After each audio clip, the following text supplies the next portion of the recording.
विनोद, महाराष्ट्र के लिए भी कड़ी टक्कर दी जा रही थी, लेकिन वहां किस तरह से बंपर वोट महायुति के खाते में गए, कहीं वही रिपीट तो नहीं होता दिख रहा है? क्योंकि यहां पर भी ग्राउंड जीरो से हम कड़ी टक्कर दिखा रहे थे। ठाकरे ब्रदर्स किस तरह से यहां एक कड़ी चुनौती बनकर महायुति के लिए, शिवसेना के लिए, शिवसेना शिंदे के लिए, बीजेपी के लिए कड़ी चुनौती बन रहे थे।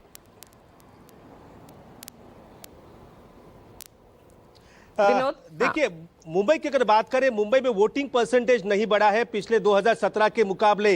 जो 3% वोटों की कमी है वो किसके लिए नुकसानदायक है वो थोड़ी देर में वहां पर पता चलेगा। विधानसभा में हमने देखा कि वहां पर बंपर वोटिंग हुई थी। वोटिंग 6 बजे खत्म होने के बाद अंदर जो लोग दाखिल हुए थे पोलिंग स्टेशन में, वो रात को 11 बजे तक वोट डाल रहे थे। लेकिन बाद में इस पर महाविकास आघाड़ी ने वहां पर उंगली उठाई थी उस पर, और उस पर कई जगह जाकर उन्होंने इस पर कंप्लेंट भी फाइल की थी। देखिए, अब फिलहाल मुंबई की मैं बात करूं तो 25 सीटों पर फिलहाल ठाकरे बंधु आगे चल रहे हैं और 50 सीटों पर भारतीय जनता पार्टी और एकनाथ शिंदे की शिवसेना का गठबंधन यहां पर चल रहा है। दूसरी तरफ मैं एक अहम खबर बताना चाहता हूं। पुणे की बात करूं, पुणे ये मुंबई के बाद सबसे बड़ा गढ़ था, चुनावी मैदान था, जहां पर अजित पवार ने भारतीय जनता पार्टी पर तीखा हमला किया था। लेकिन अब तक भारतीय जनता पार्टी 32 सीटों पे आगे चल रही है। एकनाथ शिंदे की शिवसेना फिलहाल 2 सीटों पे आगे वहां पर चल रही है।